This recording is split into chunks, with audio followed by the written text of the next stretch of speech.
Oi pessoal, tudo bem aí com vocês? Vamos continuar com o estudo das propriedades coligativas, tá? Bom, o que é mesmo propriedade coligativa? É aquele estudo das modificações que um soluto pode gerar numa solução, né? Quando eu acrescento alguma coisa em um solvente qualquer. O que nós já estudamos em propriedades coligativas? A osmocopia, né? Que é aquele meio, dependendo da concentração, se torna hiper, hipotônico, aquelas transferências. Falamos de pressão osmótica. Nós falamos também da tonoscopia, que estuda a pressão de vapor, que é aquela capacidade que os líquidos têm de mudarem de estado conforme a força existente nesse vapor, né, que pode ser diminuída se eu acrescentar um soluto. E agora nós vamos falar de mais uma propriedade coligativa, que é a ebulioscopia, ou também chamada de ebuliometria, que eu já tinha comentado com vocês significado dessas palavras. Bom, a ebulioscopia é a observação do processo de ebulição, a ebuliometria, medida dela, tá? Vamos relembrar algumas coisinhas. Imagine o seguinte, que eu tenha dois recipientes e que em ambos os recipientes eu tenha a mesma quantidade de água, tá? Ambos estejam no mesmo ambiente, ou seja, sob a mesma pressão atmosférica. O que é pressão atmosférica? É a quantidade de ar existente naquele ambiente. Então, a quantidade de ar existente sobre essa massa líquida é igualzinha à quantidade de ar existente sobre essa outra massa líquida, tá? Esse primeiro recipiente eu tenho água pura e aqui eu tenho a água mais um soluto. Por exemplo, sal de cozinha, um soluto iônico não volátil, que é aquele que precisa de muito calor para mudar de estado, tá? Bom, o que a ebulioscopia estuda aqui? O que acontece com a ebulição desses dois compostos, desses dois materiais? Imagine que ambos estejam sob a mesma fonte de calor, mesmo tipo de queimador no fogão, de um bico de gás qualquer, de uma chapa elétrica, enfim, mesma quantidade de energia. E que ambos estejam sob a mesma pressão atmosférica, ou seja, os dois recipientes em Mogi, em Suzano, ou os dois em Bertioga, sei lá, em mesmos locais, tá? Mesmas pressões. Qual dos dois ferve primeiro? Ah, ferve primeiro aquele que tem maior pressão de vapor, ou seja, ferve primeiro aquele que tem mais solvente e menos soluto. O soluto atrapalha. Então eu vou falar para você, a água ao nível do mar ferve a quantos graus? A água ao nível do mar ferve a 100 graus Celsius. Agora, água mais sal, a temperatura de ebulição deve ser o quê? Maior. Quanto mais sal eu colocar, mais difícil vai ser ferver, porque assim, a fervura acontece quando o líquido passa para o estado gasoso com as borbulhas, blu, blu, blu, não é isso? Para isso acontecer, agora esse vapor vai ter que vencer a barreira do ar, que eu já tinha falado disso para vocês em pressão osmótica, em tonoscopia. Além de ter que vencer a barreira do ar, vai ter que vencer também a barreira dos cristalzinhos de sal, que ali atrapalham.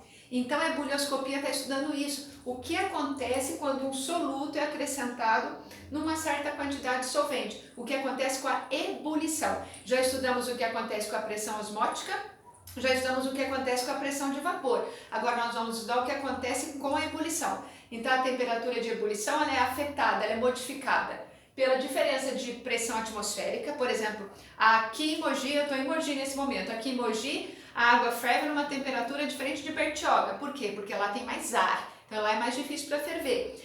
Aqui é mais fácil, então a ebulição depende da pressão atmosférica, mas a ebulição também depende da natureza da substância. Se eu tiver uma solução e se eu tiver um solvente, o solvente vai ter temperatura de ebulição provavelmente menor que a solução. Se a solução, o soluto, for alguma coisa iônica, não volátil, atrapalha mais ainda, tá? Falando em atrapalhar, não sei se vocês já tiveram essa experiência, que não é muito boa. Às vezes você põe lá um leite para aquecer no fogão, tá? Aí sua mãe fala assim para você, fica olhando o leite aí para ele não ferver, para ele não derramar. Porque se o leite derrama, não sei se vocês já tiveram essa experiência tão boa, o que acontece? Ele faz aquela bagunça no fogão, se você não limpar o fogão na mesma hora, gruda tudo, enfim. Aí você tá lá, sua mãe tá pedindo pra você deixar o leite aquecido, você tá lá, Aí você dá uma olhada pro lado, de repente o bendito parece uma erupção vulcânica que você não tem controle nenhum, derrama tudo. Por que que o leite faz isso? Gente, leite, quando tirado da vaca, o leite in natura, 87% dele é água. Depois tem o quê? Sais minerais, proteínas, açúcares, vitaminas, gordura. Quando o leite está quase fervendo, porque ele ferve numa temperatura muito próxima da água, a temperatura de ebulição do leite é bem parecida com a temperatura de ebulição da água. Mas um pouco antes de ferver, quando ele está a 80 graus, não sei se você já reparou, forma-se uma pelinha assim em cima, películas, uma membrana em cima do leite, que a gente fala que é nata. Na verdade, aquilo não é nata não, vocês sabem? Aquilo lá, na verdade, é a coagulação de uma proteína chamada lactoalbumina. O que é coagular? É ficar semissólido. A 80 graus, essa proteína do leite, que é a lactoalbumina, ela coagula. Então, vai se formar assim no leite. Ó, você tem lá o recipiente com leite, tá? Aí você enxerga essa películazinha aqui, que ela fica dando uma tremidinha. Mas essa lactoalbumina, ela se coagula por toda a massa líquida, formando um monte de pontinhos que a gente não enxerga. Esses pontinhos começam a atrapalhar. É como se fosse o sal na água dissolvido.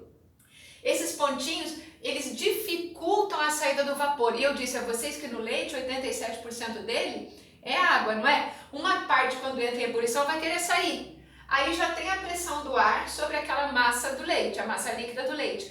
Aí vai ter esses pontinhos de lactoalbumina também atrapalhando o vapor sair. Aí sabe o que o vapor faz? Empurra tudo. Consequentemente, o leite derrama, se espalha, não é? Então, por que aconteceu esse derramamento se quando você ferve água salgada não sai derramando? Porque, na verdade, essa proteína meio que impede a saída do vapor, diferente de água salgada que não tem essa película superficial. Entendem o que eu estou falando?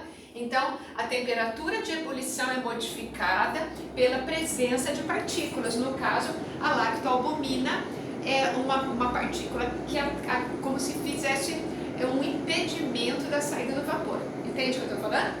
Bom, como a gente sabe disso, por exemplo, no nosso dia a dia, vamos imaginar o seguinte: você tem duas panelas iguais, tá bom? Nas duas você coloca a mesma quantidade de água. Numa das panelas, aí você coloca nas duas panelas meio quilo de batatas. Meio quilo de batata nessa panela, meio quilo de batata na outra. Numa das panelas você põe sal na água, na outra não. Aí você põe as duas panelas no fogo para cozinhar as batatas. Primeira pergunta: qual das panelas a água começa a ferver primeiro? A com sal ou a sem sal? A sem sal. Por quê? Propriedade coligativa não estuda o que um soluto faz atrapalhando? Ali, além de colocar batata, numa outra panela eu coloquei batata e sal, não foi? O que atrapalha mais? Só batata ou batata mais sal? Batata mais sal. Então aquela que só tem batatas vai começar a ferver primeiro. A que temperatura? Maior que 100, você concorda? Porque não é água pura, é água com batata. Agora, outra pergunta. Então, qual ferve primeiro? Começa blu blu blu primeiro, é a água só com batatas, tá? Agora, outra pergunta: qual das batatas vai cozinhar primeiro? Aí agora vai ser a salgada. Sabe por quê? Eu disse a vocês que eu tinha água com batata e água com batata e sal. Quando eu tenho batata e sal, tem duas coisas atrapalhando, não é? Isso significa o seguinte: essa água com batata salgada vai requisitar mais calor do fogão.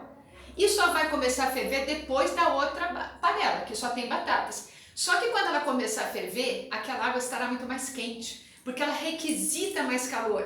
Então aquelas batatas vão receber mais calor do que as outras que não estão salgadas. Então demora mais para começar a ferver, mas quando ferver, o calor recebido pelas batatas é maior.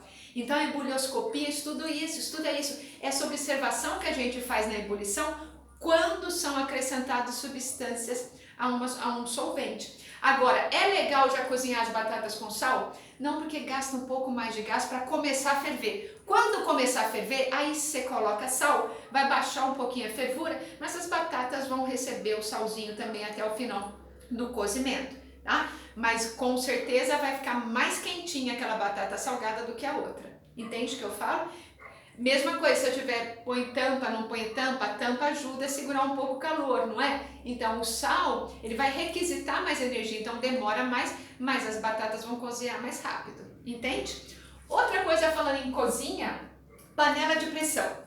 Panela de pressão é a seguinte, que quanto que a gente usa a panela de pressão para fazer o quê? Ah, por exemplo, para cozinhar feijão, não é? Então você tem lá a panela de pressão, eu vou desenhar a minha, cada um tem a panela de pressão que merece. Vocês sabem que a minha deve ser muito feinha, certo? Se eu soubesse desenhar, estava dando aula de outra matéria melhor, não é isso? Panela de pressão, desculpa. Aqui tem a válvula de segurança. E aqui é aquela que faz aquele barulho irritante. Seguinte, aí eu tenho uma outra panela que tem tampa normal, tá? Aquelas tampas de abre e fecha normal, tá bom? Nas duas panelas eu ponho a mesma quantidade de água e a mesma massa de feijão, sei lá, um copo de feijão em cada uma das panelas. Mesmas quantidades de água. Aí eu fecho a tampa da panela de pressão com bastante cuidado e a outra também. Primeira pergunta de novo, qual das águas vai começar a ferver primeiro? Essa daqui, ó, da tampa normal. Agora, segunda pergunta, qual feijão vai cozinhar primeiro? Aí esse aqui. Esse feijão aqui, se eu deixar ele de molho e tal, vai levar mais de uma hora, bem mais de uma hora para cozinhar fora da panela de pressão. Esse daqui, quando a panela começar a fazer aquele barulhinho, posso marcar uns 40 minutinhos que o feijão já vai cozinhar. Qual é a diferença? O que é a panela de pressão e o que ela ajuda? O que é mesmo ferver? O que é mesmo entrar em ebulição, fazer blu blu blu? É o momento em que o vapor vence a barreira do ar, não é isso? O que é pressão? Pressão não é uma força? A panela de pressão ela faz o seguinte, ó. As duas panelas foram para o fogão, mesmas chamas em cada uma delas. Ambas as águas começam a receber calor, você concorda? E quando a água recebe calor, ela vai virando fumacinha, vapor. Esse vapor aqui na panela normal, ele sai pelos cantinhos. Na panela que tem a tampa, da panela de pressão, muito pouco vapor sai. Sai por aquele buraquinho da válvula. Grande parte do vapor fica dentro da panela. E esse vapor bate na tampa e volta. Então agora eu tenho duas pressões sendo exercidas sobre essa panela. Tem a pressão do ar que está na cozinha, que está batendo aqui na panela de todos os lados. E tem esse vapor que ficou preso, que também empurra essa água. Ferver não é o momento em que o vapor do líquido vence a barreira do ar? Aqui há duas pressões, existem duas pressões a serem vencidas. A pressão do ar que ficou preso na panela e a pressão do ar que está na cozinha. Isso significa o seguinte, ó, água com feijão em tampa normal deve ferver, vou chutar, tá? A uns 105 graus Celsius. Água que está na panela de pressão, quando começa a fazer aquele barulhinho, esta água estará a mais ou menos uns 120 graus.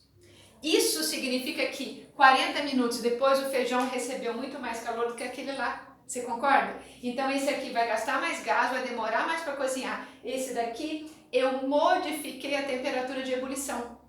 De novo, estou estudando ebulioscopia, observação disso. Por que eu modifiquei? Aumentando a pressão. Então vai ficar mais difícil para esse líquido ferver. Ele requisita mais calor. Você fala, vem calor, senão eu não consigo sair. Aí puxa calor, segura calor. Quando começar a fazer barulhinho, 120 graus. Então, 40 minutos cozinha. Se for uma carne, se for, sei lá, o que você vai fazer, em muito menos tempo você consegue. Uma batata, por exemplo, começou a fazer barulhinho, 5 minutos depois a batata já cozinhou. Na outra panela já vai demorar mais alguns minutos, certo? Então, nós estamos estudando aqui como é que um soluto, ou como é que, por exemplo, o aumento da pressão aqui sobre o sistema modifica a ebulição. E isso é o estudo da ebulioscopia. Então, os exercícios, eles vão sempre perguntar isso para você. O que acontece na ebulição se eu fizer tal coisa, tá? Então, por exemplo, tem exercício que vai perguntar assim para você, ó.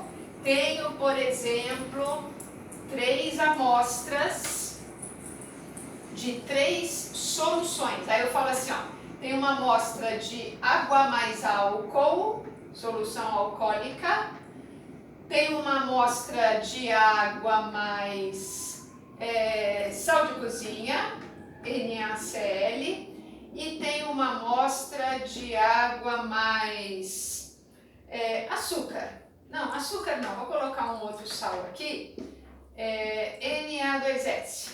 Aí ele pergunta, qual das soluções tem temperatura de ebulição maior? Ter maior temperatura de ebulição é precisar de mais calor para mudar de estado. O que vai acontecer? Aquela que tem mais partículas. Primeiro, vamos analisar. Imagine o seguinte, que as três soluções fossem soluções de 1 mol por litro. Soluções 1 molar, mesma concentração molar. Aí eu analiso.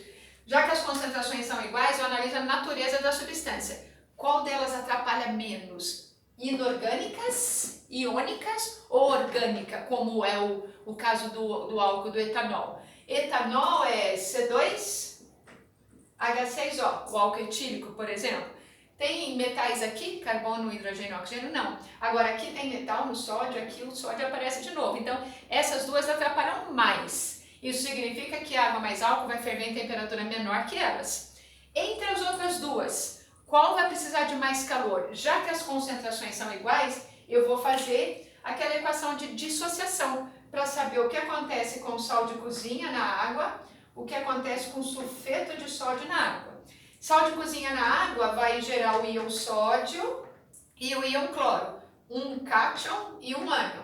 Sulfeto de sódio, 2 cátions, Na+1, e um ânion sulfeto. Então aqui eu tenho 3 íons e aqui eu tenho 2 íons por dissociação. Aqui em mols eu tenho 2 mols, 1 mol de cada, aqui eu tenho 2 mols de íon sódio e 1 mol de íon sulfeto. Então, esta solução de sulfeto de sódio tem temperatura de ebulição maior, assim como tem maior pressão osmótica, só que ela tem menor pressão de vapor, porque já que tem mais sólidos, os sólidos vão atrapalhar a saída do vapor. Se atrapalha a saída, essa solução requisita calor para ferver, consequentemente sua temperatura de ebulição é maior, certo?